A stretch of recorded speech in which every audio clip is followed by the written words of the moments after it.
Public Affairs very much thanks Residco, our sole corporate underwriter, for helping to make the production of this show possible.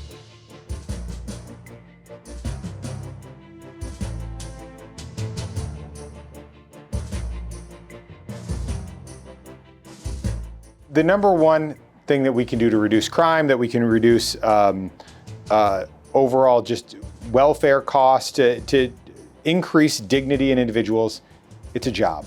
Now, one of the easiest pathways for a job is education, but there's different paths that we can also look at. I think one of the problems that we have right now across America is the plan is how do we prepare people for college? Everybody doesn't need to go to college.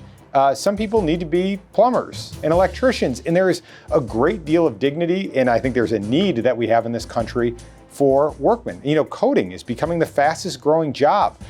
There is apprenticeship training that we can get individuals, even if they are struggling throughout school, to get training, apprenticeship training, and to go get work. Actually, they say if you become an apprentice, the average salary, the beginning salary that you get after an apprenticeship, $77,000. Wow. Most issues in America, Americans agree on. Where we have differences of opinions is politicians. And politicians, often with special interests, will vote with the group who gives them the most amount of money. And what we're really building, the revolution that we're building at the Illinois Policy Institute, is we're fighting for the individual people on the streets. We're fighting to give them the voice, the taxpayers, the poor families, the rich families, the middle class families, the ones who have, who are working two jobs, the ones who are fighting to find out what's the best option for their families. That's who we need to be fighting for. I think we got to get out of the game of politics and special interest in messaging, and I think we got to get back to the basics, and that's helping everyday citizens in our state.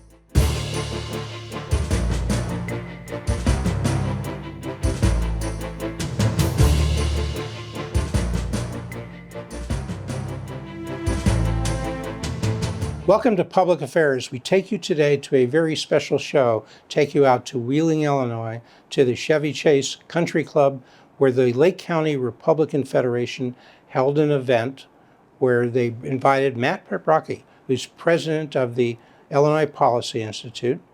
Over the last 2 decades, we've had the chairman of the board, John Tillman, at the Illinois Policy Institute.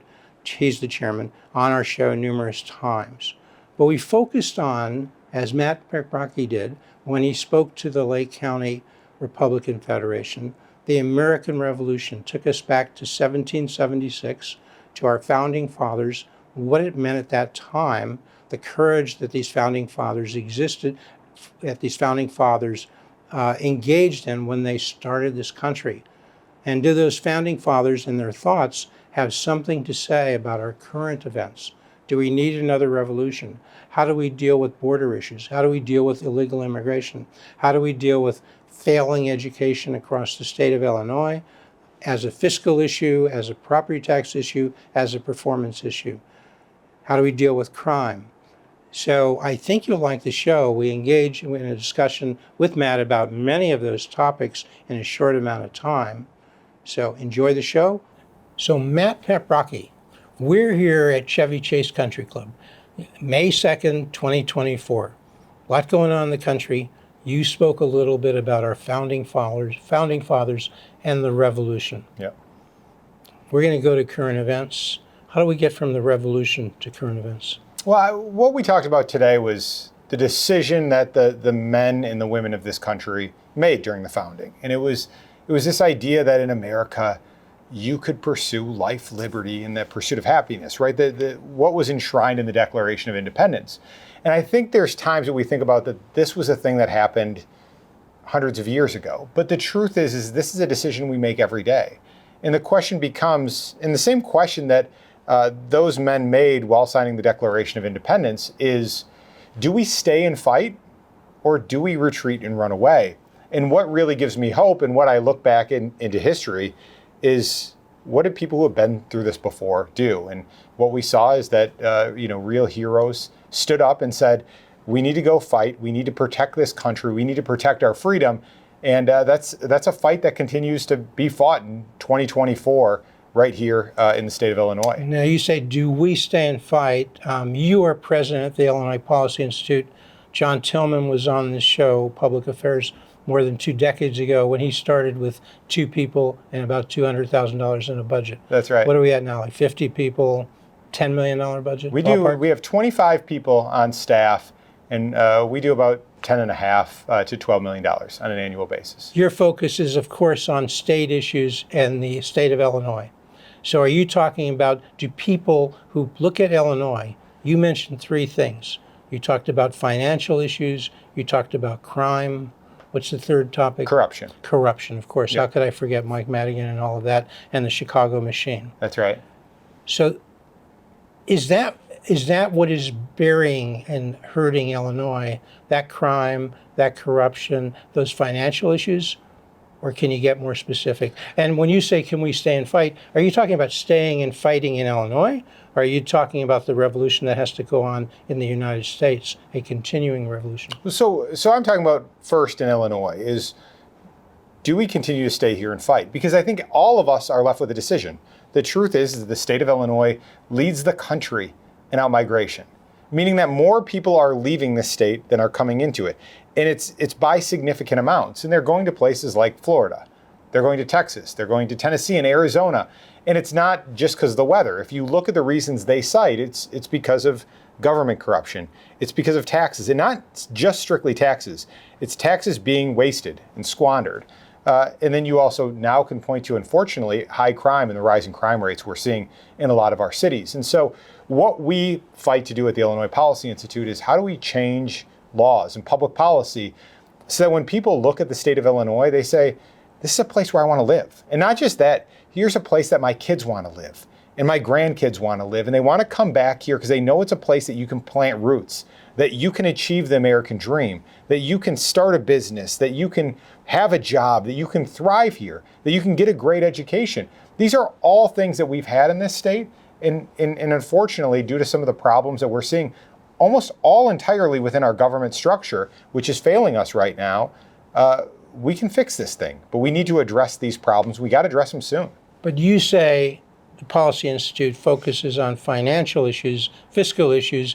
You mentioned crime. I mentioned crime. Yeah. Does the Policy Institute have anything to say about fixing crime, especially in the inner cities of Illinois, in Chicago, in Peoria, around the state? The inner city is not just Chicago. Well, look at what crime does for fiscal issues. So Ken Griffin, when he moved Citadel down to Florida, the number one reason he cited was crime. When people move out of their houses and they go to another state, often they look around and they say, is it safe here? If I had a neighbor of mine who got their same car stolen 3 times, same car. So certainly there is a financial implication from what's happening for crime. We need to address it. And quite frankly, I think there's 2 ways to address crime. Number one is are people being prosecuted? Are you finding criminals who commit these crimes, and are you prosecuting them? But the other part is how do you root out the root causes of it? And there's a lot of different discussions. How do you root out the root causes of crime? But statistics show that the number one indicator that you can prevent crime, it's a job. And if we can get people working, then the number one thing that stops a bullet, the fastest thing to stop a bullet, is a job. And we need to get more people jobs. We need to create more jobs, create more economic opportunity inside of the state. And when we do, crime rates are going to plummet nearly immediately. But is the job problem an education problem? You folks at the Policy Institute have focused a lot on that. Yeah. Across the state, we have 1.9 million students in public schools, approximately 1.2 million. I think I've seen the datum. 1.2 million can't read at grade level, or maybe just can't even read. That's almost 2/3. And I've seen the data that property taxes account for 60 to 70% of those education expenditures. And add to the mix Chicago Teachers Union and similar teachers unions around the state of Illinois. Sort it out. What's the education problem in the state of Illinois? I mean, you just said it there, Jeff. We're not educating our kids. And the amount of money that we're spending now for schools, it's no longer going towards helping kids to read, helping kids to write. It's now going into a corrupt system, and that is what we're seeing right now in the public sector teachers unions. They're taking more and more of the money out of the education, out of the classroom, and they're giving it not to teachers. They're not giving it to the educators. They're giving it to a corrupt organization who's using that money to go play politics. That's what's happening, is they've corrupted the money that's taken place that usually went to our kids. And the result is, you said it perfectly. 2/3 of the kids throughout the state can't read. In the city of Chicago, it is closer to 4/5 of the kids cannot read. And this is a crisis. And I think everyone throughout the state should be raising their hands and saying, let's do something about it. But instead, we see our politicians doing the opposite. Just this year, we had a very successful program called Invest in Kids. It allowed low-income, poor people, families, to decide where they wanted to send their kids. And then politicians in the Chicago Teachers Union and teachers unions throughout the state said, no, parents shouldn't have that option. We want to have a monopoly on this education system, an education system that is failing right now, and kids shouldn't have that option. And for most of the people throughout our state, we're yelling emphatically, we should have that option. Parents should have the choice on what to do with their kids. Every kid deserves a good education, regardless of what zip code they're in. And it's not the job of a teachers union to force kids to go to a failed school. It's the decision of the parents, and we need to put the power back into the parents. And I think the best way to do this, Jeff, is by expanding and building out an education savings account where the dollars don't go into a building, the dollars don't go into the bureaucratic structure of a union. They go to the kid. And the kid then can spend the money, or the family can then spend the money where they see fit to get the best education for the kids. So is the silver bullet, as you've just outlined in education savings accounts, is the concept competition. Kids and parents ought to have choices. They ought to be able, if they want to stay in the public school. Then great. How much do they spend per kid per year around the state of Illinois? In Chicago, I hear $30,000. I heard you say $24,000. Correct. What's the difference? So if you take into all of the different cost structures for schools, for all of the other, like the actual physical building, right, it comes around to 31. But the actual amount of money that it costs to educate an individual, a new marginal kid who comes into the marginal dollar on the kid is around $24,000. But in short, it's a lot of money. It's a ton of money. $24,000, $31,000. Yeah. Should the kids be able, and their parents, to go to the school of their choice? If they want to stay in the public school, fine. The kid stays there, the money stays there. If they want to go to a private school, if they want to do homeschooling, if they want to do a sectarian school, should all of that proliferation of choices be available? And how do you, the second part, more importantly, how do you, Matt Paprocki, and the Illinois Policy Institute bring that about? Yeah, so the truth is that a lot of people in our state have school choice. That is the ability to send your kid where you want them to go. And the way that you get that is by having money, right? People who have the affluence or the ability to send their kids to schools can. And quite frankly, our leaders down in Springfield all do it. J.B. Pritzker, the governor of the state of Illinois, sends his kids to private schools. The Speaker of the House sends his kids to private schools. The Senate President sends his kids to private schools. They're all exercising school choice. The difference is that if you are a poor family, you don't have that choice. And what we are saying is that a rich family and a poor family alike should be able to have the same opportunities, that we should be able to make that choice, that kids or that families can decide if they want to send them to a better school. The great part about what we see in states that do have school choice is not only, is the private school or the charter schools or the vocational schools providing alternatives, but as a result of competition, the public schools do better. And that's where we could really have a revolution on our hands on this, Jeff, is that once people have a choice and the public school has to do better, it's no longer the monopolistic control where, 14 years ago, most kids were reading at grade level. Most kids were doing math at grade level. Now, certainly there's some other problems in there, like the learning gap that happened during COVID. Most kids lost about a year of education in that, and it's going to continuously be a problem year after year. But on the other side, when you give somebody monopolistic control, you're going to start losing scores. You're going to start losing the returns on that. And that's what we're seeing in the state of Illinois. We need to bring back competition. We need to bring back alternatives. And if a school is failing, if you're sending your kid, if you are forced to send your kid to a school that no kids can read at grade level, the parent should have the option. So isn't it the case that a little bit of civics, because the Illinois legislature has most of the power to decide to whether to give parents choice. Those are supermajorities. Mm-hmm. How do you and can you change it so? I heard you talk about the important thing is to go to independence. So are there moderate Democrats that would vote on your program, if you had a program for school choice? Or do you have to bring them over? I know you can't do it. Does the state have to, the people who are partisan, bring it over to the Republican Party? Because isn't it the case that the Republican Party in Illinois and in most states around the country is the party of school choice? But that's such a good question, but it shouldn't be. The school choice shouldn't be a partisan issue. And there's no reason that it is. And if you poll individuals throughout the state, a large majority of individuals say they support school choice. They want that option. This is not something that should be Republicans like school choice and Democrats shouldn't. That Democrats should only want public education and Republicans should want families to be able to go anywhere they want. No, this is something that all families want, that all people want. And we see this all throughout the state of Illinois. So part of it is it's telling stories, talking about the impact, showing the benefits from an educational output standpoint of what happens when school choice is involved. I think that's where the revolution starts. I think too often we think of this party's in control, this party's not.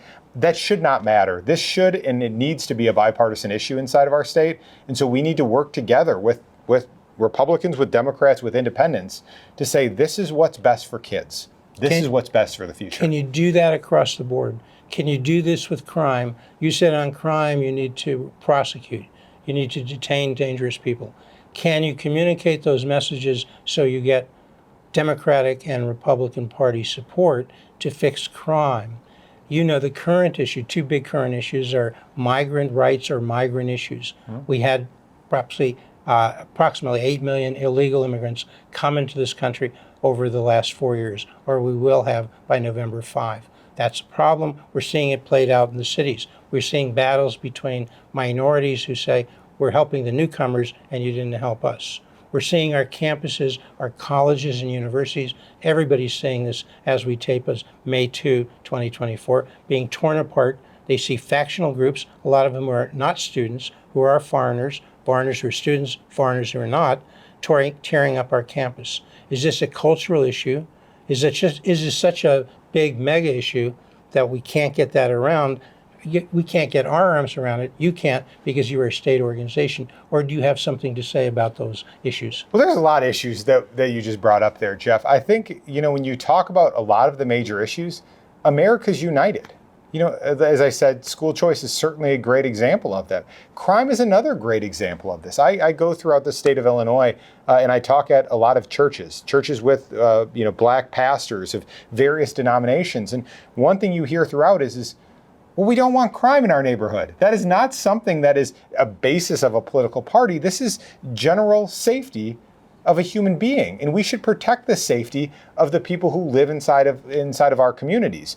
And so I think there's any number, even on the immigration issue that we're seeing. What we're talking about is not immigration, right? We're not talking about what is the form of legally coming into this country. What we're talking about is illegal immigration that has been a complete and unmitigated disaster. We're talking about people entering our country that we do not know. And as I often say, is if you don't know who's in your country, you stop having a country, right? You have to know who's here. And certainly we're spending a lot of money to go figure out how do we address this illegal migrant issue right now. And one thing that we're not hearing is actual solutions. We're just continuously throwing money at the problem. If you look at people throughout our state, throughout our city, they overwhelmingly say, let's figure out how to process these people through the system. Let's come up with a form of actual immigration here, and then let's play by the rules of the game. But right now, we have no rules inside of it. And so my point on this, Jeff, is there's most issues in America Americans agree on. Where we have differences of opinions is politicians. And politicians, often with special interests, will vote with the group who gives them the most amount of money. And what we're really building, the revolution that we're building at the Illinois Policy Institute, is we're fighting for the individual people on the streets. We're fighting to give them the voice, the taxpayers, the poor families, the rich families, the middle class families, the ones who have, who are working 2 jobs, the ones who are fighting to find out what's the best option for their families. That's who we need to be fighting for. I think we got to get out of the game of politics and special interest in messaging, and I think we got to get back to the basics, and that's helping everyday citizens in our state. Well, a few quick things, and then we'll get out and pick it up another time. But just so we don't leave, you said we have to have solutions, I think. Correct. Is it at the beginning, is it at the basic, when we're talking about these immigration issues and illegal immigration, do we need to say we need to have borders? Not open borders, but borders. Because you're an organization that believes in property rights. Aren't borders, in a sense, a fundamental part of property rights? If we don't have borders, can we have property rights? And how do you reach out to people in Illinois to get them involved in making decisions along these lines that will feed back into the federal government so the federal government doesn't cause the problems in Illinois?